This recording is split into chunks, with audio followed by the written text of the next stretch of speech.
SSC ৯৯ ব্যাচের প্রায় ২,০০০ বন্ধুদের নিয়ে রাজধানীতে হয়ে গেল জমকালো এক আয়োজন, যেখানে অংশ নেন দেশের বিভিন্ন বিভাগ ও জেলার একই ব্যাচের বন্ধু পরিবারের সদস্যরা।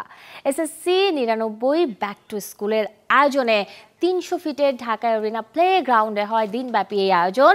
এবছরের আয়োজনে ছিল বিনোদন, খেলাধুলা, হেলথ ক্যাম্প ও উদ্যোক্তা মেলা। বহুদিন পর বন্ধুরা একজন আরেকজনের দেখা পেয়ে সেলফি বন্দি করেন মুহূর্তগুলো। বিগত কয়েক বছর ধরে এসএসসি ৯৯ ব্যাচের বন্ধুদের নিয়ে চলছে এই আয়োজন, আর এর মাধ্যমে বন্ধুরা যেমন নিজেদের বন্ধন মজবুত করার সুযোগ পাচ্ছেন, তেমনি উপকারে আসছেন একজন অন্যজনের। প্রতি বছরের আয়োজনে ক্রমেই বন্ধুদের সংখ্যা বাড়ছে বলে জানান আয়োজকরা। একই সাথে নতুন প্রজন্ম আগ্রহী হচ্ছে এমন আয়োজন থেকে। অদূর ভবিষ্যতে এই উদ্যোগ ছড়িয়ে পড়বে বৃহৎ পরিসরে, এমনটাই প্রত্যাশা আয়োজকদের।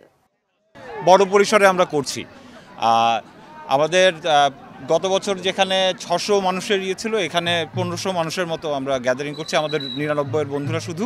অনেক ফ্যামিলি আমাদের সাথে এবার হেড হয়েছে, ইনশাল্লাহ ভবিষ্যতে আরও বড় পরিসরে করার চিন্তা ভাবনা আছে আমাদের। অলমোস্ট আমাদের ৯৯ বেসের যারা প্ল্যাটফর্মের বন্ধুরা আছে তাদের সবাইকে নিয়ে আমরা চাই যে একটা প্রাণবন্ত আড্ডা হোক এবং একটা চমৎকার আয়োজনের মধ্য দিয়ে আমাদের ব্যাক টু স্কুলের টোটালি এটা শেষ হলো।